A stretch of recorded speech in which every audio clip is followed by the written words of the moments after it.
Very excited to welcome to the show for the first time, the author of The Black Friend on Being a Better White Person, Frederick Joseph. Welcome to the Damage Report. Hey, John, thanks for having me. Glad to have you here. And today, as we're filming this, your book has just been released. By the time people are seeing this, it will be available. It's being made available via a Penguin Random House, so everywhere basically. And very excited to talk to you about the book, why you chose this as a project, sort of the reaction that you're getting. So tell me a little bit about the premise of The Black Friend. Yeah, so The Black Friend's a nonfiction, and it's part toolkit, part reflection, and it's all interesting. I chose to write the book because I was actually on my way to work one day, and I sat next to a white woman on the subway. And she clutched her purse, got up, and moved to another seat.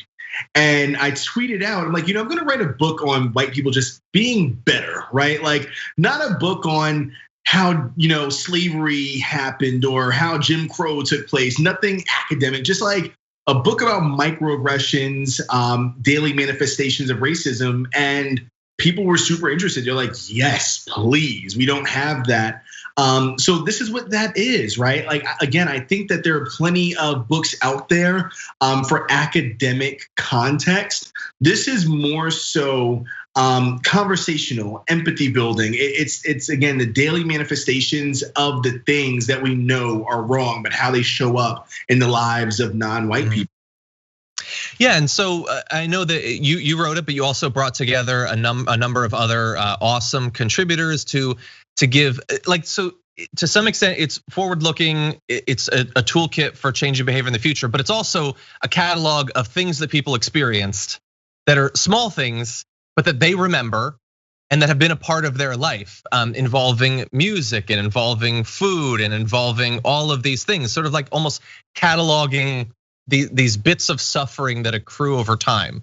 So how did you go about bringing together this group of individuals to contribute to the book? Well, for me, I knew from jump that I wanted other people's perspective and lived experiences, because I think one thing that happens when people are writing like how to do this or how to not be that is that it comes from a silo of self-experience, right? So I said, okay, if I'm gonna ask white people to not do certain things, it shouldn't just be my voice. So I picked people who come from varied lived experience, right? Like there are multiple black people in the book, but each of them is a different type of black person, right? You have like Angie Thomas, who wrote The Hate U Give, and her and I were talking about literary blackface and how like you can't develop characters who just happen to be black without altering your entire story based on their experiences. And then I also speak to Jamil Hill, and she's taking more of an angle as someone who's like a very public figure and the things that she's dealt with.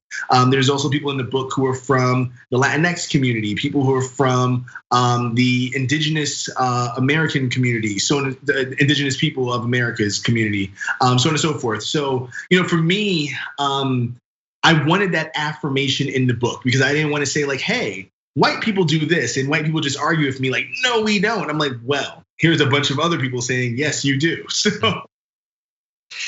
It's interesting that you bring that up because it seems like one of the challenges is, so it's designed to help these white people be better, but the worse those white people are, it seems like they're also gonna be the most resistant to identifying the problem in the first place, let alone thinking it's something that needs to be solved. So how do you go about maneuvering through that challenge? Well, to be quite frank with you, I think there's a very specific community that I'm targeting with the book. Because I say early on that this isn't, to be quite frank with you, it's not the Trump supporters, right? Like I'm just calling it out. It's not the people who are supporting overt white supremacy. It's the person who's like, oh, I have a biracial child and therefore nothing I do is ever racist, right? It's the person who's like, oh, you're a black guy. I never expected you to be into Hall & Oates. Well, why would you not expect me to like Hall & Oates because I'm black?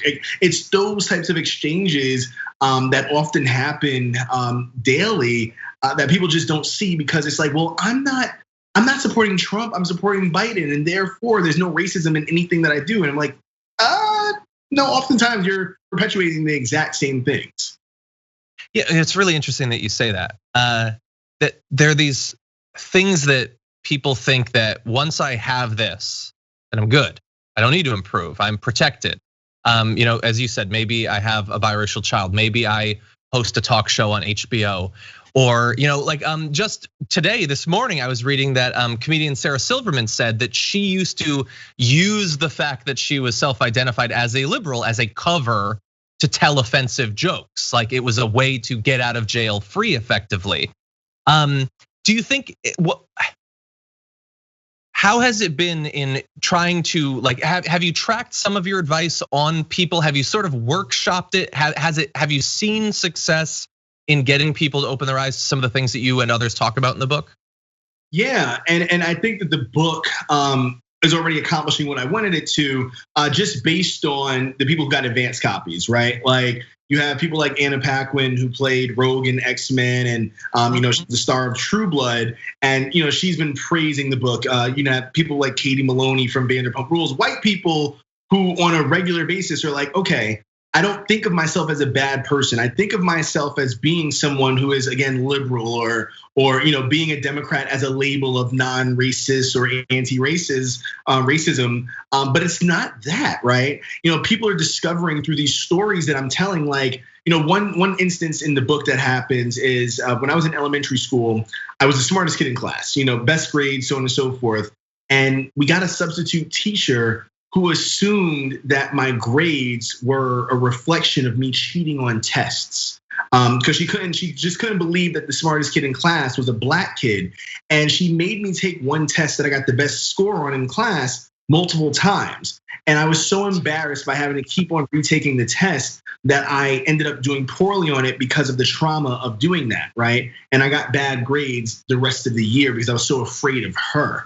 I didn't want her judging me. And then how do you even explain that as a kid, what you're going through, to your parents or the administration, right? And those are the types of stories that we're telling because people, again, and she was probably a Democrat. This was Westchester County, New York, right? She probably voted for Clinton and she's like, I'm doing the right thing, but black kids aren't that smart.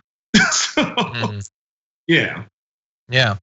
Well, can I just acknowledge that you know that your book is being read by a lot of very notable people when you just listed some of the people that have been reading it, and you didn't mention that Chelsea Clinton gave a shout out to the book. That's pretty amazing. I hope to be in that position someday. Finally, about the book, tell me about the Encyclopedia of Racism in the book. Yeah, so the Encyclopedia of Racism actually came about because my editor and I, after the book was written, we're going back and rereading some of the things that we had in there. And she's like, hey, I came to realize that I don't think that I knew what a lot of these things meant until you started sending me certain definitions, right? Like I'd say oh, this is what this means, and this is what that was. Or even one of the definitions in there that she did know, but the Tulsa Race Massacre, the destruction of Black Wall Street, that didn't become a major topic in America or globally until the show Watchmen came out. So we came to identify that most people, as you're just talking, unless you're in very specific niche communities, you don't know certain things. Like you might not know what white privilege even is, right? Like you don't know what Blue Lives Matter means. All these different things that I bring up in the book. If you're from Texas, if you're from West Texas, why would you understand conceptually what white privilege is? Right? Mm-hmm. Everyone's talking about it. So, yeah. I think that's a great point. I've heard any number of different Fox News personalities argue against the concept of white privilege, and after listening to it, it makes me fairly confident that they don't know what white privilege is being defined to be.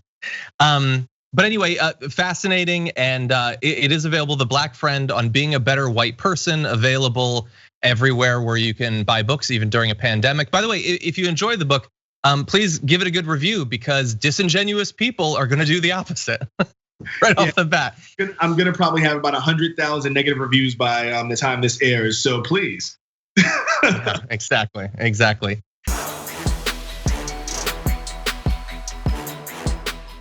For more political news breakdowns, interviews, stories of activism, and me trying my hardest to care about the occasional big celebrity news story, subscribe to our YouTube channel at youtube.com/The Damage Report. And you can ring the bell wherever it is so you don't miss anything.